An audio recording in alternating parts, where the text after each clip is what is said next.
Good morning from our world headquarters in New York. I'm Manus Cranny.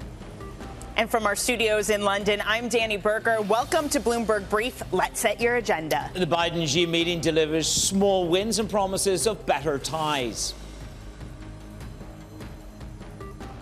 Whatever stage of development it may reach, China will never pursue hegemony or expansion and will never impose its will on others.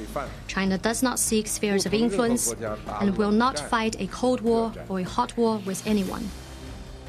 Target CEO sees great resiliency in the face of mounting challenges for the consumer. Up next, rival Walmart takes the spotlight and traders weigh the gains on weak U.S. inflation data. Are they overdone? Larry Summers warns against a rush to declare the Fed's job is over. A very good morning, and indeed that is the message from the bond markets, which is curb your enthusiasm. There is a moment of reflection. It's too early to call this massive pivot that we discussed 24 hours ago. We bounced by 9 basis points yesterday. We give a couple of pips back this morning. This is not 1995.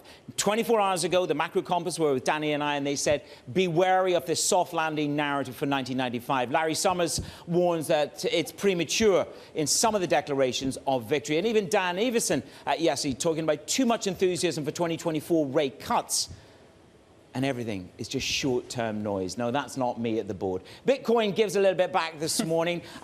It's been a splendid run, up 129% so far in 2023. It's skirmishing around the 38,000. It's finding it hard to break through there. That we last saw that level in May 2022. But this whole sort of risk-on rally that you had yesterday, giving a little bit back yesterday. Now, the dollar is the classic row-row, risk-on, risk-off. And we had that calamitous drop post-CPI. It had had its biggest one-day drop of 2023, off by 1.3%.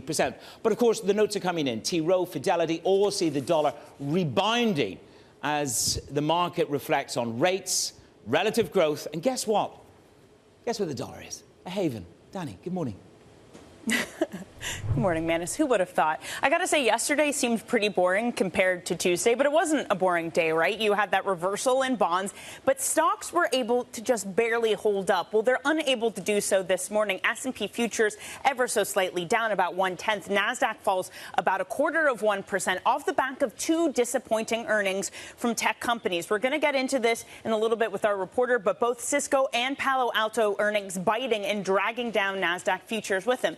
David Costin over at Goldman Sachs says stay invested, do not sell. U.S. stocks will get back to new highs in 2024 because we won't be entering a recession. Meanwhile, Asian equities also give up some of the gains that they saw yesterday. Down 1% is where we ended on the CSI 300, Manus. Perhaps a little bit of disappointed. More didn't come out of Xi Biden. At least that's what the headlines are saying. Maybe it is, again, just selling some of the gains from yesterday. But, Manus, one of the things we're going to be debating throughout the show are what the retailers mean for the entirety of the American economy. Now, Target was really telling. We're going to talk about this, too, throughout the show.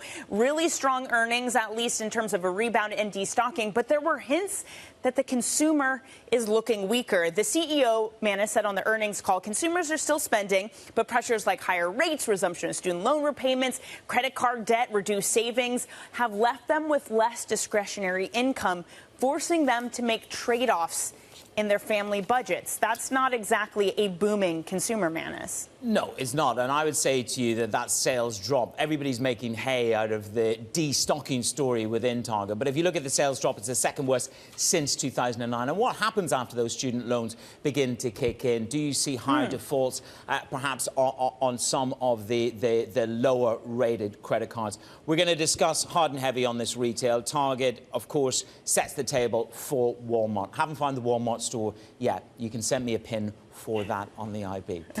Danny, let's talk about the story. It's the US-China relationships. Has it thawed somewhat following the summit between Presidents Joe Biden and Xi Jinping in San Francisco? The two leaders agreed to continue communication.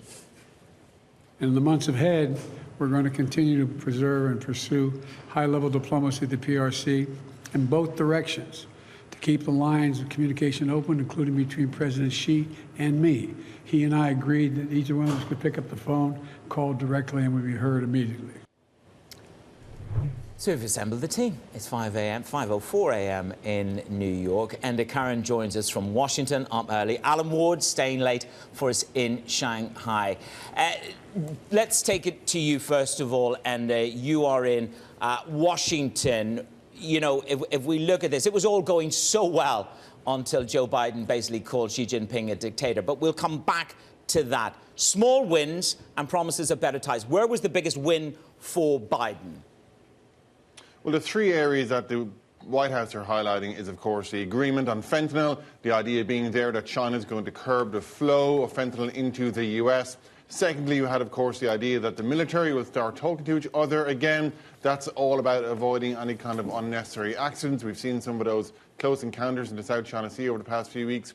And then the third one is a bit more vague, but they're talking about looking for areas of cooperation around AI. I'd say of all of the small agreements that they did carve out, those are the top three. But the biggest takeaway that the White House is pushing is, look, both sides are talking, and that's certainly that's certainly progress compared to where they were even 6 months ago.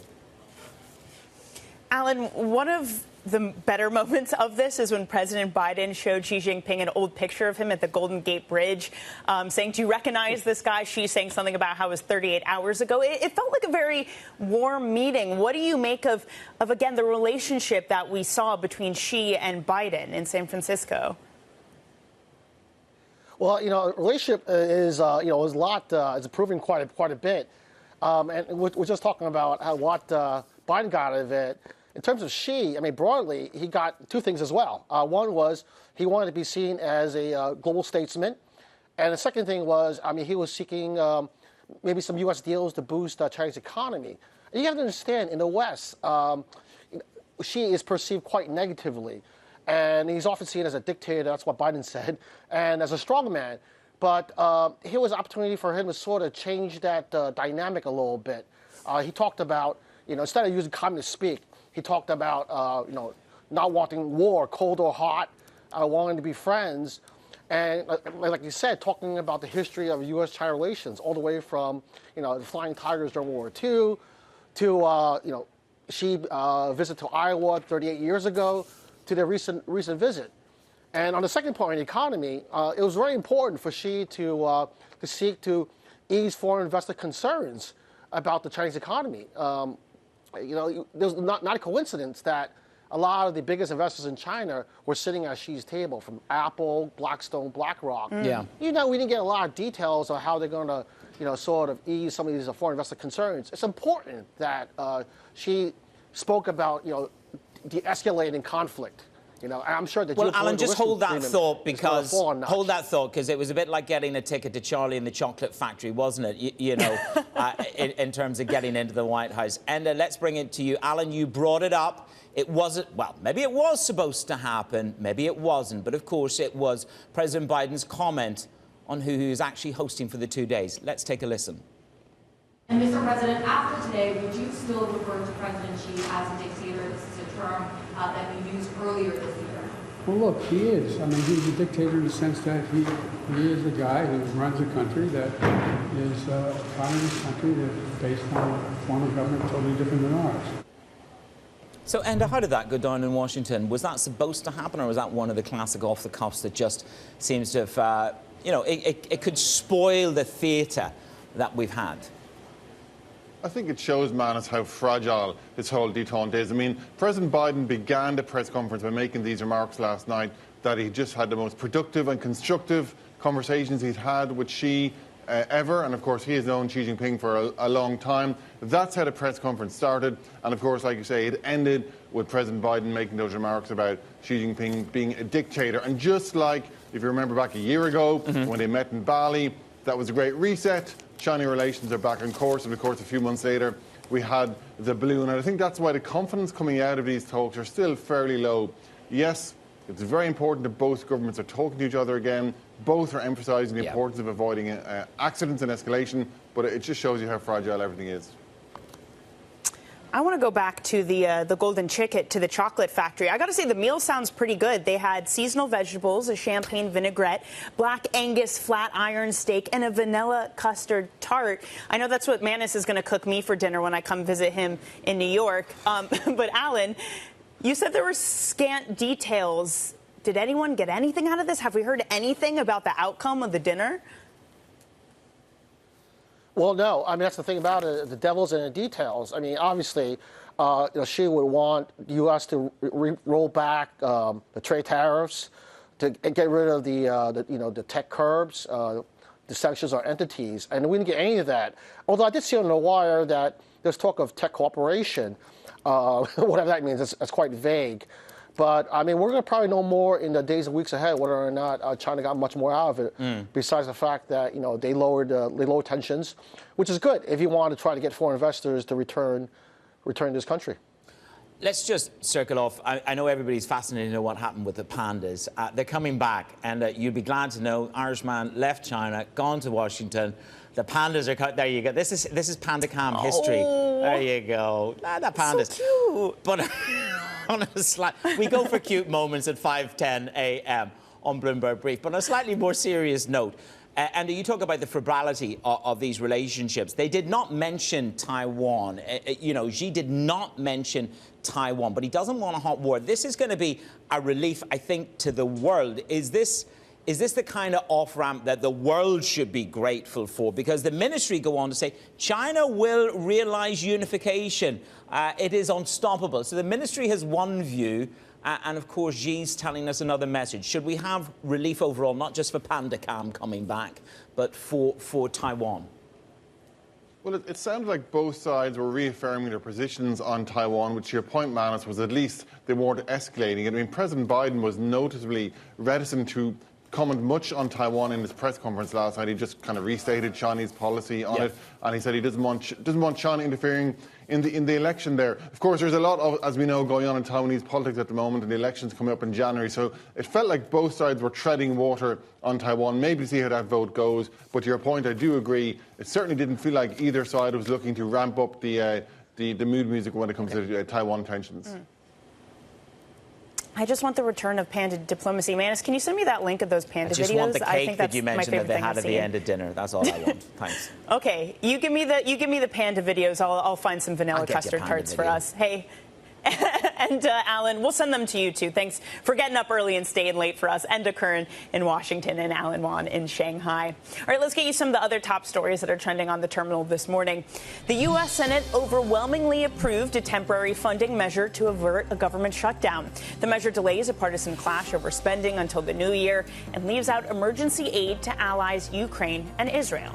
Well, President Biden defends Israel's decision to send forces to the Shifa hospital, saying Hamas uses the facility constituted a war crime. Biden added that Israel had taken precautions to limit civilian casualties in the incursion. Value Act has become the second activist investor to amass a stake in Disney. Shares of the media and entertainment giant rallied on speculation that yet another activist investor might accelerate shareholder-friendly moves. Manus. Coming up, Cisco and Palo Alto networks falling on surprisingly weak results.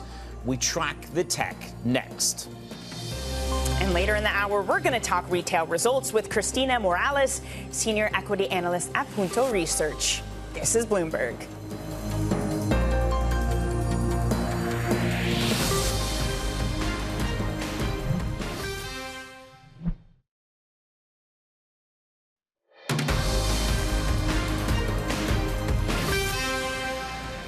Welcome back to Bloomberg Brief. I'm Danny Berger in London. Manus Cranny is in New York. Cisco continues to plunge in the pre-market on a disappointing forecast. You also had Palo Alto falling after its billing outlook missed estimates. The two were the S&P's biggest decliner after the bell yesterday. Joining us to discuss is Bloomberg's Alex Webb. So, Alex, it's brought down the entirety of the NASDAQ with it so far this morning in the futures trade. How much can you look at Cisco, for example, and say this is a Cisco issue or this is a wider tech services issue? I mean, I think it is a Cisco issue, but obviously it's not the only sort of company that plays in this space. This is about essentially network infrastructure, and they are seeing a slight slowing down in customer spending. That doesn't mean we're seeing a broader slowdown in customer spending. There are a lot of cloud operators who are still doing very well. There's been a constant dance, really, between cloud and on-prem operations. And there was a suspicion that people were bringing stuff back into their own servers, their own networks. Looks now maybe as though there's another swing back towards the cloud. That could well be driven by AI, where a lot of these are AI operations. You've got to be running them on Microsoft Azure or AWS. And so it certainly looks as though Cisco isn't benefiting from that right now. It's interesting. The CEO, he said the macro economy hasn't got any worse. So, you know, you've got to sort of take these comments, I suppose, at face value at the moment. Can we pivot to Palo Alto? Because Palo Alto, I mean, it's very zeitgeist. I mean, we had this outage with ICB this week, moving their treasury trades around the city on a USB stick. But this, of course, is a cybersecurity company. They went on an acquisition spree. What did their numbers tell you? What's the nuanced difference between Cisco and Palo Alto? Yeah, Palo Alto Networks, as you say, big cybersecurity player. You'd think right now the huge amount of attention being paid to cybersecurity. Companies are realizing this isn't an optional thing to spend on. The nuance here is really to do with interest rates. It's to do with, and the miss was particularly on billings, like what sort of their order book looks like. The CEO is saying that actually the value of money is what is affecting them. Presumably, the way I read that anyway is that because there's a suspicion that interest rates might start to come down, it means that then companies, the customers, are more likely to go for shorter term orders. They have shorter term contracts with the hope that then if interest rates do change in a year or so, then they have an opportunity to renegotiate, and it's a way of managing their costs. So that is the rationale that the CEO seems to be giving for this miss. Alex, finally, before we let you go, I mean, poor Disney. It seems it can't catch a break from activist investors. A new day, a new activist investor. Yeah, it's interesting, though, because the one thing that we don't really know what Value Act, this new investor that's come into Disney, joining Nelson Peltz, who's already in there. We don't really know what they want. The shares are up because with the expectation that this is more, that they'll be pushing for more that's in the interest of shareholders. They have said they are not working with Nelson Peltz. So that may be actually... the CEO's buddy with Iger, right? Well, yeah, well, and actually his wife is an actress, Jordana Brewster, who's like pretty well known if you follow certainly the early Fast and the Furious movies. I don't, but yeah. Well, there's something for you to do on this cold weekend in London. That is something that actually could well play into Disney's hands if you have a little bit of divide and conquer. Of course, it's going to attract management attention. Nonetheless, shares trading up because they see opportunity for more for more actions taken in the interest of shareholders. Well, let's see what Bob's got to say about the new activist and whether he's in the mood to give them a seat. He doesn't strike me as the kind of gentleman that's going to throw away seats on the board. Alex, thank you very much. Alex Webb there with the very latest on your tech earnings. To Europe, some big moves. We've got Siemens jumping, Danny, this morning, the most since February. They had a strong report. They raised the dividend after a record year. But you've not been shopping at Burberry. There's a lovely store on Regent Street, Danny. Why have you not been in? Go on. I'm not the only one, Manus, to be fair. I mean, that's part of what happened to Burberry. They had earnings, and they warned that the luxury slump put their revenue target under threat. I mean, they have their own issues, but we've also heard issues from Richemont. Basically, everyone except Hermes has been doing well. But, Manus, let me confirm, I've also not been shopping at Hermes. We're supposed to be agnostic on the brands that we buy. I can't afford. I mean, you go into Hermes to change it. None of them. No, you go into Hermes and you say, "Excuse me, could I change my tie, please?" And they just look at you as if literally you've crawled in through the door, kind of thing. There you go. Customer experience is everything. Hotel chocolate. Barnstormer. Ooh. And this is Mars. Mars has pounced on Hotel chocolate, 161% higher. Why, Danny? Because it's offering value. Apparently, we'll pay more for posh chocolates. Do you pay a lot for posh chocolates? If I'm going to spend money on something, Manus, it's going to be chocolate. I think that is a fair encapsulation of my life. Hermes to posh chocolates. There you go. We've got it all for you. 5:20 a.m. in New York, 10:20 a.m. in London. She gets a lie-in every day. Just That's saying. Not too bad. Just saying. Thank you. From New York. Good morning.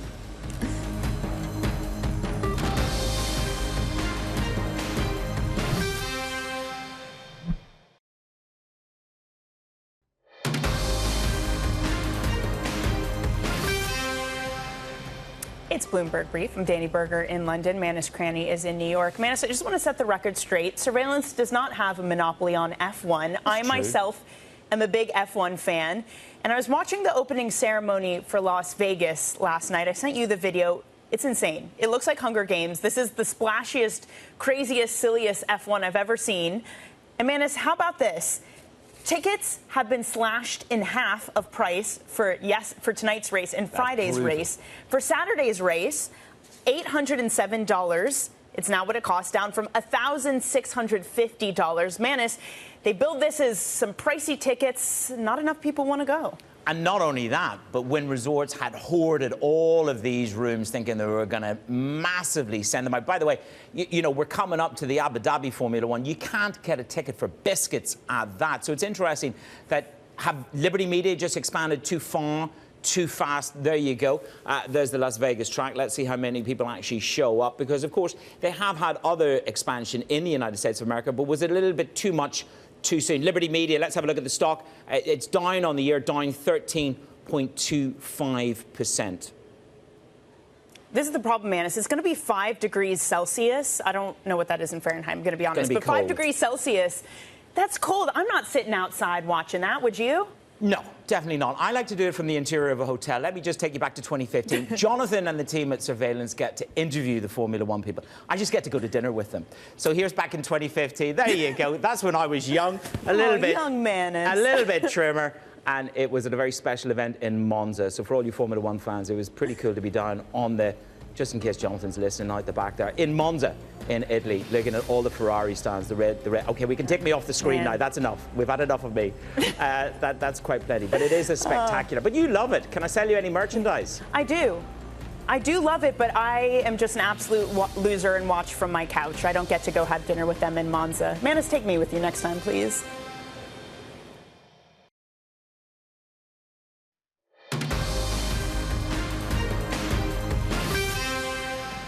You're welcome back to Bloomberg Brief. I'm Manus Crenny in New York. And I'm Danny Berger in London. Here's what you need to know. The Biden-Xi meeting delivers small wins and promises of better ties. Xi vows China wouldn't fight a hot or cold war with anyone. Target CEO sees great resiliency in the face of mounting challenges for consumers. Up next, rival Walmart takes the spotlight. And traders weigh if gains on weak U.S. inflation are overdone. Larry Summers warns against the rush to declare the Fed's job is over. It's been a pretty boring Wednesday if you can compare it to a very tumultuous Tuesday. I should have found a W word for Wednesday. I'm going to work on my alliteration. Anyway, we are looking at equities unable to hold on to gains this morning. S&P flat as a pancake. NASDAQ 100 futures, those are lower by 0.1%. We're speaking with our tech reporter about this. It's Cisco earnings. It's Palo Alto earnings. Both of them have different issues, but what they show are businesses pulling back on some areas of spending. That weakness, again, filtering through to the overall market. Meanwhile, for China equities, down by almost 1%. Yesterday, Manus, they were high off the back of stimulus efforts coming from China. Maybe they wanted more out of the Xi-Biden meeting, or maybe it's just taking profit this morning.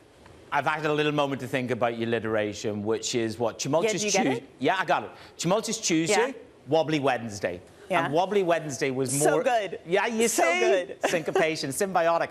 Let's have a look at the bond. Yeah, let's have a look at the bond market. We popped up by 9 basis points. We've got far too enthusiastic, far too over your skis.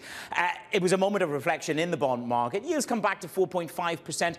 Don't forget, the Fed were almost ebullient that you had rates at 5% because it was doing the dirty work for them. Larry Summers says it's premature to assume that you can declare victory. And I like what Dan Everson had to say over at PIMCO. Too much enthusiasm for 2024 rate cuts. So higher for longer is something that we need to reconsider. We'll do that with the guest. Bitcoin, I mean, why not? It was a risk on pretty much everything, and Bitcoin joined in. It genuflected to the row that we had. It traded up towards $38,000. You're looking at Bitcoin giving back 0.6%. It's rallied 6% in 24 hours. And again, I mean, I'm exhausted. Let's wait for the ETF hope to turn into reality. And when that comes, maybe that will rejuvenate the market. The dollar had a pretty tumultuous Tuesday when it tanked like a stone on the back of CPI. It had a very hard landing, down the most in 2023 by 1.3%. It continues that little bit lower. The hedge funds are the longest in 8 weeks. They've been building long positions in this dollar for 8 weeks now, and that's still not very long. Don't forget, Monday morning, Union Bancaire sat down with us both and said it's about $8 billion, but it's not that long in their opinion. Danny? I'm still thinking about Wobbly Wednesday. Wobbly. I love that so much, Manus. It's so good. It's so good. Okay, the other thing I have to say I love is this recent note from David Kostin over at Goldman Sachs. I'm just going to read it, Manus. Go. But it's about this idea that stocks might flirt with new highs in 2024. The team wrote, At this time next year, portfolio managers will look back and realize the best investment strategy for 2024 was to follow Taylor Swift's advice in the song from her album 1989. All you had to do was stay invested. Manis, does David Costin really listen to Taylor Swift, or did some poor intern have to dig this out for him? I'm not even going to dance on that thin ice. Yeah, you're not wrong. Well, maybe David Costin does listen to Taylor Swift. I mean, we talked about Taylor Swift inflation impact. We talked about Taylor Swift's impact on employment. And there you go. It's hit the zeitgeist of Goldman Sachs in the upper floors on why you want to stay invested. I'm with Goldman's. Yeah, you can't understand this market unless you listen to Taylor Swift, apparently. Now, we did have the rally in Treasuries this week. It's prompted some to wonder whether the market is jumping the gun. Former Treasury Secretary Larry Summers did not quote Taylor Swift, but he did caution that a recession is still not completely off the table. It's certainly under 50-50, David. I think it's probably on the order of 25% that ultimately something will happen which will cause the NBER to date a recession as having begun in the first half of the year. Let's bring in Marvin Loh, Senior Global Macro Strategist at State Street. So, Marvin, do you have a Taylor Swift quote for us that explains this economy? I was trying to think through this. Am I supposed to say something about shaking it off or something like that? Oh, that's good. Marvin. That's good. We'll take that. We'll take it, Marvin. Okay, so then let me stretch the metaphor, Marvin. Okay. Let me stretch the metaphor. Do you shake off what this market has done? Pricing in cuts after CPI, a stock market rally. Have we gone too far? Yeah, I think it has. I mean, certainly there was a lot of enthusiasm. I think that there are points in the data that we saw, which are encouraging. But to kind of get from what we had earlier this week to, really an all-in soft landing type of scenario is just too quick at this point. You say that it will be elusive to deliver a soft landing. It's interesting because we had the macro compass with us yesterday, Alfonso Picatello, and he also said, look, it's elusive. This is not 1995. In other words, going into 2024, it's not 1995. You're not going to have a soft landing. So we're not going to have a soft landing, Marvin. What kind of 2024 are we going to have? Is it truly higher for longer? I do think it's higher for longer.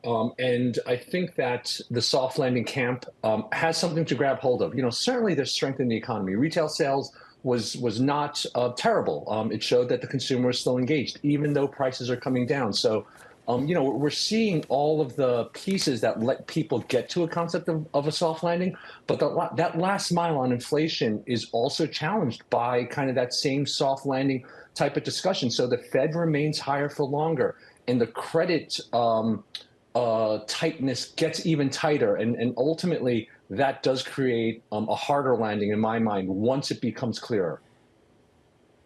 But if we stay in a market environment like this, where it doesn't start to price in higher for longer until we actually get to that point, is the market working against the Fed? Do we now have easier conditions thanks to a bond market rally, thanks to an equity market rally that undoes a lot of the work of the past few months? Yeah, absolutely. And that's a wonderful observation because, a few weeks ago, the Fed was talking about a 5% yield is helping them in the process. A lot of that was term premium driven. And all of a sudden, we've reversed all of it. We're kind of back to levels that we haven't seen since the beginning of October, when they started saying that they were comfortable that these higher yields were going to do work for them. So it's a little bit circuitous from the market and the Fed perspective. I do think that it's a trading environment. Remember that even if the Fed is not raising rates anymore, we've got QT going on, and that's tightening conditions. And that still, I think the bulk of the QT but Marvin, process. That QT, and I accept that and I respect that, and everybody talks about QT in the background, but at the same time, you've got the Treasury issuing bond after bond after bond after bond to pay an interest rate bill of $1 trillion. So the Treasury's pushing back against everything that the Fed is doing. And this is a moment where Powell, it was a cry from the heart on October the 19th. The fiscal situation cannot continue. Yeah. So for sure. But remember, if QT is still operating and the government is issuing even more debt during that process, it means that there's more credit that has to come out of other parts of the economy to buy those bonds because the Fed isn't buying. So you actually get the double effect, I think, of even tighter conditions when you've got a very robust government issuance calendar where the Fed doesn't have the ability so long as we don't get indigestion. QT. So long as we don't get indigestion. So long as we don't get indigestion. Sorry, Danny, go ahead. I just have to riposte. Well, I mean, no, but that is where I kind of wanted to challenge on that front too, Marvin, because the Fed is the buyer of last resort. Can QT continue if we do have this huge issuance that starts to rock the bond market? So I do think that there's a hope in the market that kind of slowing growth is going to allow the Fed to start the cutting process and stop the QT process. I think that is packaged in the back of folks' minds because, generally speaking, there's a view that they can't continue to shrink the balance sheet while they're loosening conditions. It's just too hard for an economy this large. The challenge with that is there are inflationary aspects with the balance sheet remaining as large as it is. It's something that's not necessarily focused on. And if they can't right-size the balance sheet, they wind up with problems going into the next cycle and ultimately what they could do. So let's tie a bow on it to steal one of Danny's phrases. You like cash, so I'm going to get 5% in cash. And yet we've had people come in through the door this week with us and say, oh, the curve steepeners are way too crowded. So you want the larder to be stocked and full of cash. How stocked and how full of cash do you want it to be? So I think that as we go into next year, with all of this that's going on and higher for longer, bonds are going to outperform stocks. So I'd look at a cash bond overweight relative to stocks, particularly given what we've had in the last couple of years. Early in the year, I'll keep more cash as part of that allocation. And as we get into the later of the year, I'll start extending duration to kind of take advantage of a much clearer path with regard to a Fed that will have to ultimately start to normalize, but certainly not as aggressive as the market is saying right now.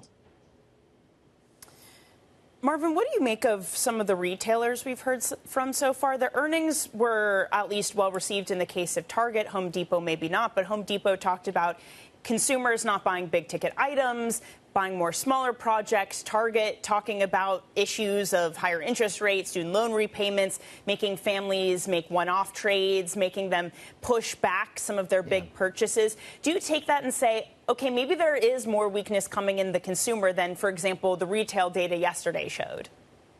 Yeah, there is for sure. So when we look at retail sales from a real perspective, adjusted for inflation, volumes are still declining, and retailers certainly need higher volume to kind of get to the numbers that they want. The consumer is tapped. You know, we're seeing goods deflation. Our online price stats tool, which allows us to kind of look into real-time inflation, particularly on the goods side of things, continues to see that goods disinflation, deflation continuing. So, you know, I do view the consumer as tapped. It's just very, it's choppy now. Some people still have money. They're able to still spend. But clearly, some of the discounters are benefiting from it. You've got, you know, with regard to Home Depot, you've got a lot of housing turmoil, if you will, with regard to how upside down the U.S. housing market is. And you need to be nuanced from that perspective. It's amazing how we vaulted, Marvin, this week, isn't it? You know, a 20 basis point collapse on the back of the CPI, the PPI helped reinforce some of that narrative. If you look, you talk about an elusive soft landing, 2024.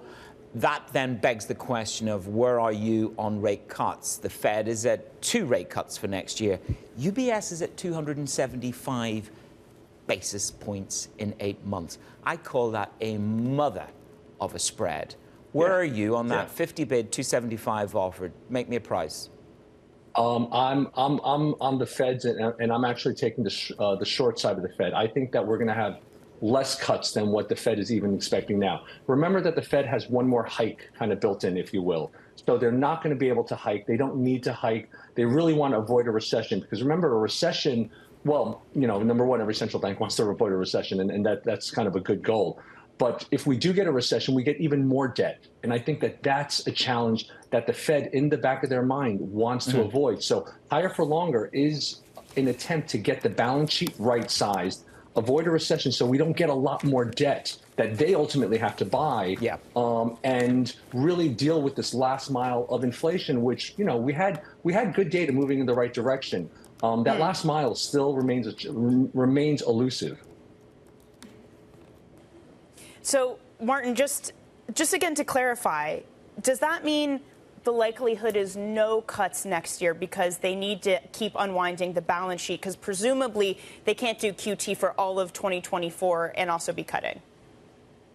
You know what? I would lean on that side. You know, whether or not we get 1 or 2 cuts at the end of the year, because they've been able to get through the bulk of the balance sheet shrinkage, which is still, you know, probably $1.5 trillion too large. So at the pace that they're going, they would need the better part of 24 to get it to a point where financial transmission works a bit better.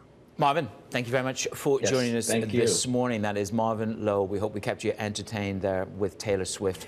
We cover everything. We're a broad church on Bloomberg Brief. Marvin, thank you very much. You're a good sport. Quick snapshot of the bond markets. It's been a heck of a week. You just heard there from State Street. They don't expect as much of a rate cut, indeed, as 50 basis points next year. QT will continue. Rates drop ever so slightly this morning, 449. A break of 450 is important in the mind. And yields drop ever so slightly in the United Kingdom, 4.16. Right here on Bloomberg from London and New York. Good morning.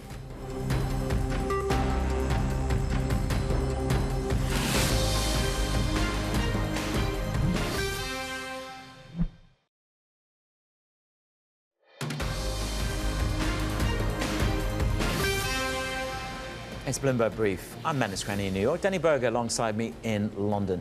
The retail sales, they're underway this week, and there's still more to come. Macy's and Walmart and Gap all report before the bell. Joining us now is Cristina Morales, Senior Equity Analyst at Punto Research. Cristina, thank you for getting up early. Straight to target. Which part of this report are you more convinced by? The inventory draw or the sales drop? 4.9%, the second straight quarterly drop and the worst since 2009. Are you heartened by the inventory draw, or are you concerned about the sales drop? I am very optimistic about the inventory drop. It was actually a very important thing for the company. As you remember, during the pandemic, the inventories went up very high to catch up with the new demand that the pandemic was coming to catch up with that demand. Then suddenly, very fast, the consumer dynamics changed, and the company ended up with a very high level of inventory, basically discretionary inventory, and that brought the margins down very fast. The company had a large way to go with that inventory and the margin erosion that brought. And they focused on what to do with that profitability and what to do with that margin erosion. They have gone a long way with that. They are very laser focused on improving the margins via inventory management, and they're achieving that very fast. So then, Cristina, because you're talking about very target-specific things in terms of their inventory. I'm looking at a Walmart that bounced yesterday 1.33% on those Target earnings. How much, if any, read across is there from what we heard from Target to this morning's Walmart results? Yes, well, actually, it's a very different story because the discretionary items for Walmart are not very high percentage as in Target, so they're not having that much trouble with the inventory. They had a high problem, but not as much as Target, so they're not struggling that much. I can expect an improvement in margins for Walmart later on, probably increasing gross margin, increasing in operating margin, but it's not like that that important, the inventory management, as it was for Target, because they have very everyday low items selling and not as much as Target, the discretionary part. Cristina, if we stand back in this retail season, there's some big themes we need to understand: whether shrinkflation is at its end and whether greedflation, in other words, these corporates pricing within an inch of their lives. Coca-Cola up 10%. I think Netflix, we had a price rise as well. You can call it various things. Various people call it greedflation. Are we at peak pricing power of these retailers, first of all? Well, the inflation has definitely decelerated, but consumers are still facing very high prices. For example, there are some products that are still 30% up in prices compared to a year ago. And I don't know if to call it like the greedflation per se, but still the cost structure is higher than before the pandemic, even though there are costs that are down compared to pre-pandemic levels, like all the related to the supply chain costs and freight costs, and all of them have gone down like from a year ago. But the cost structure per se is higher than before. So the prices have to be a little bit higher than before in order for companies to maintain their profitability levels. Okay, well, we'll see what this morning's Walmart and Macy's results bring. Christina, thanks so much for getting up early and joining us. Cristina Morales of Punto Research. Now, coming up, Manis and I have a look at some of the market-moving events for you to watch throughout the day here on Bloomberg.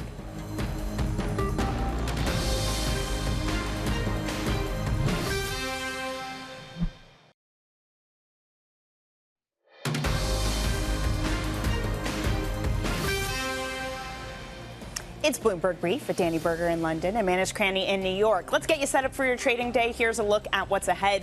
ECB President Lagarde speaks at 6:30 a.m. Eastern. Then it's another Fed Speak marathon. We have Barr, Messer, Williams, Waller, and Cook all on deck. It's also a big day for retail earnings ahead. We're going to get results from Walmart, from Macy's, Applied Materials, plus Alibaba should report earnings in the next hour. Then back over in San Francisco, we're going to hear from a host of C-suites at the APEC Summit. Jane Fraser, Sundar Pichai, Mark Benioff, and Elon Musk, all of them are expected to speak. So the news isn't over from SF, even though we've had the bulk of that Xi-Biden meeting, Manis. Yeah, I mean, you know, the euphoria, you just got to wonder whether that Biden comment at the end of the press conference will touch on the fibrillity. I think I like the way it encapsulated how it was between China and the United States of America. It was very low base and very febrile. Now, what have we got? So Target had a barnstorming day yesterday. What will Walmart? You see, I've got to buy a TV, and the question is, where do I go to buy the TV? Do I go to Walmart? Do I go to Best Buy? Do I go to Costco? I just look at that, flat as a pancake. Walmart. What's going to happen with the inventory, Danny? I'm wondering. But see, this is the thing. I think you wait to hear from their earnings as to whether you buy or not. If their inventories are really high, I think the move is wait until after the holiday season when maybe they have too many TVs and are slashing their prices. I think that's the play. I'm in the market. I mean, I'm learning a lot about televisions at the moment. I work in TV, and I had a TV that just sort of sat on a chair for 5 years in Dubai. You literally work in TV. Yeah, I literally work on TV. Hey, that's me. And let's talk about Cisco. Do you believe the CEO that the macro environment is not that bad? Higher for longer. So back to the board. What we got? We got a little bit of Cisco. Trashed this morning, down 11.5%, because in the end of the day for them, consumers went boom, boom, boom with the orders, and they're just slowing down. That's the bottom line for them. Yeah, and we're still waiting for Alibaba earnings. I mean, that could tell us a lot about the Chinese consumer, how much shopping demand they have. What, are you going to talk about my Singles Day discount again, I'm going to talk about their customer retention data. Danny Berger is off the market. She's not buying singles dinners anymore. I still don't live in China. Yeah, it's looking for a flat rise in sales at Alibaba. Surveillance is up next.